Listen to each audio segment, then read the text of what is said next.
시청자 여러분 안녕하십니까. 복지TV 뉴스입니다. 장애인 활동보조인들의 인권 침해 사례가 빈번히 일어나고 있죠. 이에 전국 활동보조인 노동조합과 정치권이 이 활동보조인들이 현장에서 겪고 있는 부당한 일들을 알리는 시간을 가졌다고 합니다. 이솔리 기자입니다. 장애인 활동보조인들이 현장에서 겪고 있는 인권 침해 사례를 발표하는 증언대회가 열렸습니다. 이날 참석한 활동보조인들은 자신들이 겪은 인권 침해 사례를 발표하며 현재 이들이 겪고 있는 상황을 알렸습니다. 어떤 이용자는 기관장이 낮잠 자는데 문을 벌컥 열고 들어와서 또 어떤 분은 밤에 암행하고 미행하고 이렇게 기관들이 지금 하고 있습니다. 10년을 못 바쳐서 일한 대가가 이거밖에 안 되는 건지 묻고 싶고요. 활동보조인에게는 인권도 없고 이용자의 사생활 침해에도 아무런 책임질 사람이 없습니다. 저희는 늘 부정수급 색출이라는 그거에 시달려야 하고요. 아울러 기관은 활동보조인들의 인권 침해가 발생할 수밖에 없는 현 제도의 현실을 비판했습니다. 사회서비스급여 청구비용 사전심사제라고 하는 것이 있습니다. 이 사전심사제도 정말 마음만 먹으면 그리고 한 케이스를 잡아놓고 그냥 특별한 사유라고 하면서 뭐 조사하는 척하고 이것들을 감시하고요. 그래서 활동보조인들이 제대로 현장에서 일하고 있음에도 불구하고 부정수급이라고 하는 것. 이에 토론자들은 장애인 활동 지원 서비스 전달체계 개편을 통해 이러한 문제를 해결해야 한다고 강조했습니다. 사실상 사후 평가 같은 것들을 이야기하면서도 뭔가 부정수급을 제대로 잡아내자 이런 쪽으로만 많이 고민하고 있지 사실상 바우처에 대해서는 고민하고 있지 않은 그런 상황이 지금 현재 어떤 문제를 교착시키고 있는 것이 아닌가라는 생각이 듭니다. 그래서 지금 현재 있는 이런 민간 중심의 이 장애인 활동 지원 서비스 이 시장에 대한 어떤 규제 강화 내지 이걸 공적으로 좀 규제될 수 있도록 만드는 것도 좀 필요하다. 복지TV 뉴스 이솔림입니다. 이 중앙정부나 지자체별로 진행되는 복지 서비스가 참 많은데요. 그만큼 최근 지자체별 복지 상담 서비스도 다양하게 이뤄지고 있습니다. 경기도의 장애인 맞춤형 복지 상담 현장을 찾아가 봤습니다. 수원의 어느 아파트 단지입니다. 청각장애인들이 의료검진을 받고 있는데 사회복지사가 의사소통을 해주면서 자세한 진료를 도와줍니다. 다른 쪽에선 변호사에게 답답했거나 궁금했던 점을 상담받을 수도 있습니다. 경기도 장애인복지종합지원센터가 장애인 복지 상담을 해주는데 총 9개 기관이 한 곳에 모여 편리합니다. 네, 오늘 이렇게 여러 가지 정보를 이렇게 받았는데 꼭 내가 필요한 유익한 정보를 얻게 돼서 너무 감사해요. 보조기기 수리나 세척 서비스도 받을 수 있는데 줄을 서서 기다릴 만큼 많은 사람이 다녀갔습니다. 이 밖에도 장애 등급이나 연금, 구직 상담 등 평소 문의가 많은 기관이 지역 곳곳을 찾아갑니다. 직접 이곳저곳을 다니기 어려운 장애인들을 위해 마련한 자리로 하루 동안 약 150명이 다녀갔습니다. 도장애인 지원센터는 도내 사회복지관과 연계해 홍보하고 앞으로 참여 기간도 확대할 예정입니다. 기관과 분야에 대한 면밀한 평가 후에 참여 기간 확대 및 부대 행사 등 실질적으로 필요한 부분들을 충족시키는 현장 상담으로 확대 발전시켜 나갈 계획입니다. 찾아가는 복지 상담은 올해 말까지 경기 동부, 서부 지역을 2차례 더 방문합니다. 복지TV 뉴스 황현입니다. 네, 시청자 여러분, 이 9월 7일이 무슨 날인지 아시나요? 바로 사회복지의 날입니다. 이 복지에 대한 욕구와 관심이 높아지는 만큼 우리 모두가 알아야 하는 날이 아닌가 싶은데요. 이에 서울시가 서울 사회복지대회 기념식을 열었습니다. 네, 김한경 기자가 다녀왔습니다. 올해로 17회를 맞은 사회복지의 날을 기념해 서울 사회복지대회가 열렸습니다. 사회복지 관계자 800여 명이 참석한 이번 행사에는 사회복지의 날 기념식과 시상식이 진행됐습니다. 이번 행사를 주관한 서울사회복지협의회는 수상자의 축하를 건네며 대회사를 전했습니다. 그리고 오늘 수상하시는 자원봉사자 여러분, 그리고 후원자 여러분, 여러분들의 감사한 마음 그리고 그 사랑이 서울시의 음지에 그리고 낮은 곳에 새로운 희망을 주게 되어 있습니다. 또한 이날 행사에서는 사회복지인의 단결을 위한 퍼포먼스가 진행됐습니다. 이어 서울사회복지사협회는 사회복지 발전을 위한 다짐을 전했습니다. 서울의 복지는 서울 시민을 위한 부분들입니다. 저희가 지금과 같이 서울시 사회복지 종사자, 자원봉사자, 후원자 한마음 한뜻으로 만들어 나간다면 복지 서울, 대한민국의 복지를 서울이 이끌어 나갈 수 있을 것 같습니다. 한편 사회복지 유공자 시상식에는 꾸준히 자원봉사 활동을 해온 배우 한지민과 방송인 김재동이 서울시장상 수상자로 참석해 자리를 빛냈습니다. 복지TV 뉴스 김한겸입니다. 세계에서 한국의 고령화가 가장 빠르게 진행되고 있습니다. 그만큼 이 노후 생활에 대한 대책 마련이 시급한데요. 실제로 퇴직연금 제도가 있다고는 하지만 이 현재 상황으로는 노후 생활에 대한 대비가 턱없이 부족합니다. 한혜솔 기자입니다. 전체 인구 중 65세 이상 비중이 14% 이상인 고령 사회에서 20% 이상인 초고령 사회로 넘어가는데 우리나라는 8년밖에 안 걸립니다. 미국 21년, 프랑스 39년에 비해 2배에서 3배 속도로 고령화가 진행되는 것입니다. 고령 인구가 늘수록 정부 부담은 커집니다. 기초생활급여, 건강보험 등에 더 많은 예산이 들어가지만 노동 인력은 부족해 국가 성장은 떨어져 비용을 메꾸기가 쉽지 않습니다.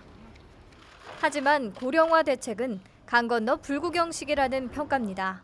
최근에 우리 고령화 속도가 대단히 빠른 점을 감안하면 여러 가지 대책이 시급히 마련되어야 되는 거 아닌가 이렇게 생각을 하고 있습니다. 노후보장 3대 축인 국민연금, 퇴직연금, 개인연금. 이 중 퇴직연금에 대한 정비가 절실하다는 지적입니다. 지난 1분기까지 전체 상용근로자 중 퇴직연금 가입자는 52%. 대부분이 퇴직연금을 일시금으로 수령해 사용하기 때문에 퇴직연금으로 작용을 못하고 있습니다. 전문가들은 먼저 연금 수령으로 전환할 유인책 마련이 필요하다는 주장입니다. 적립금의 지급 기준을 완화하고 가입기간별 세율을 조정하거나 상속 시에 연금 소득세에 대해서는 비과세 혜택을 주는 것도. 또 미국과 일본이 개인형 퇴직연금 가입 대상을 점차 확대하는 것처럼 우리나라도 자영업자 이외의 전업주부 등으로 범위를 넓혀 퇴직연금 제도의 사각지대를 없애야 한다는 목소리가 커지고 있습니다. 복지TV 뉴스 한혜솔입니다. 강원도 원주의 한 장애인 거주 시설에서 화재가 발생했습니다. 같은 시각 부산에서는 뇌변변 장애가 있는 아들을 태우고 일하던 남성이 25톤 탑차를 들이받고 부자 모두 숨졌습니다. 6일 새벽 강원도 원주의 한 장애인 거주 시설에서 화재가 발생해 시설에 거주하는 장애인 60여 명이 불에 놀라 대피했고 다행히 다친 사람은 없습니다. 원주시 소방당국은 거주시설 지하에 있는 보일러실에서 화재가 시작된 것으로 추정하고 있습니다. 한편 같은 시각 부산시 사상구에서는 48살 임모 씨가 운전하던 1톤 트럭이 정차해 있던 25톤 화물차를 들이받았습니다. 이 사고로 운전자 임 씨가 숨지고 함께 타고 있던 뇌변변 2급 장애가 있는 임 씨의 아들 9살 임모 군도 병원으로 옮겼으나 숨졌습니다. 2016 리우 패럴림픽에 출전하는 한국 선수단이 이 브라질 리우 현지 시각으로 지난 4일 공식 입촌식을 가졌습니다. 한국 선수단 입촌식이 리우 선수촌 광장에서 유도와 역도, 수영 등의 한국 선수단 70여 명이 참석한 가운데 진행됐습니다. 정재준 선수단장은 입촌 선수단의 서명이 담긴 타일벽에 우리는 하나다, 대한민국이라는 문구를 적었고 태극기 개항과 함께 선수단이 광장을 행진하는 행사가 진행됐습니다. 한편 리우 패럴림픽은 현지 시간으로 7일 리우 마라카나 경기장에서 개막식이 펼쳐지고 170여 개국 선수단이 22개 종목에서 메달을 향한 열전을 펼칠 예정입니다. 전업주부나 학생 등 국민연금 가입 의무 대상이 아닌 임의 가입자들의 국민연금 가입 문턱이 낮아집니다.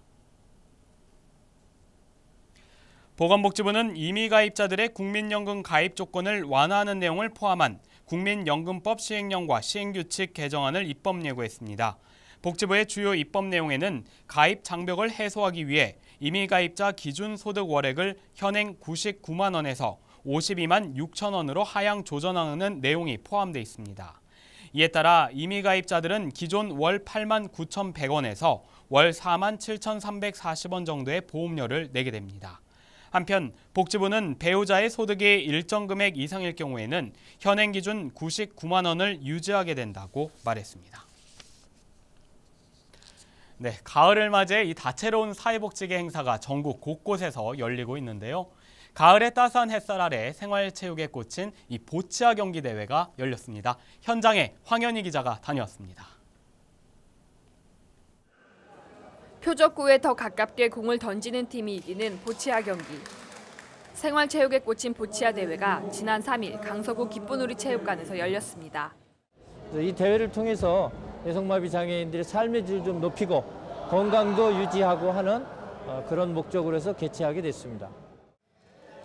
모두 16팀, 75명이 참여한 이번 보치아 대회는 승패를 떠나 서로 어울리는 것에 큰 의미를 두고 있습니다. 그걸 통해서 또 같이 모여서 이제 얘기도 나누고 서로 함께 모여서 놀러도 다니고 그것을 인해서 함께 뭉치는 거 너무 좋아요. 한편 보치아 대회에 참석한 서울시의회 박마루 의원은 보치아의 실업팀 창단을 약속하며 보치아가 장애인 생활체육 활성화의 밑거름이 될 수 있도록 노력하겠다고 전했습니다. 복지TV 뉴스 황현입니다.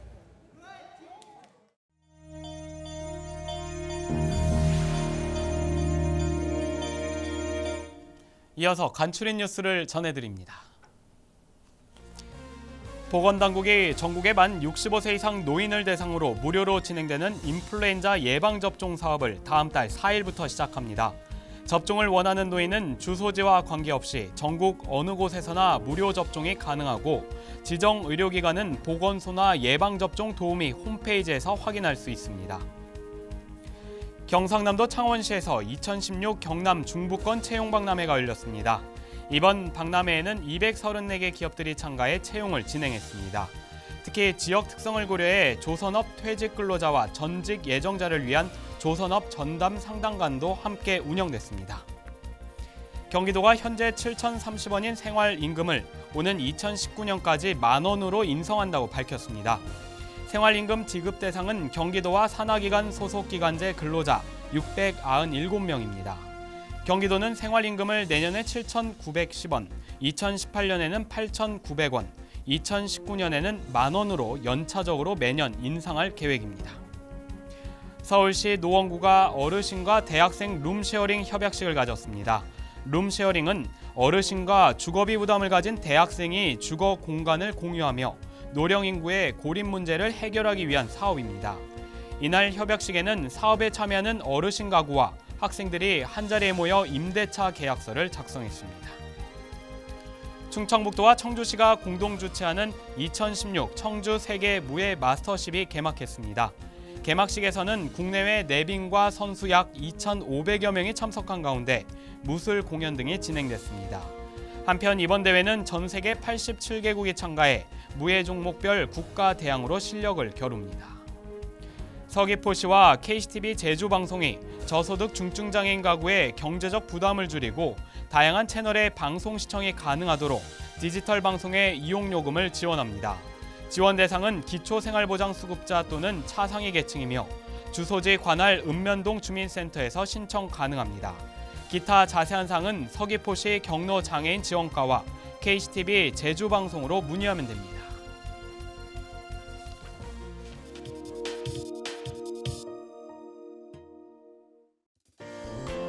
아침 저녁으로 부쩍 쌀쌀해진 요즘.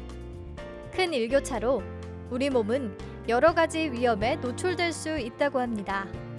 특히 호흡기와 심혈관 질환에서의 각별한 주의가 요구된다고 하는데요.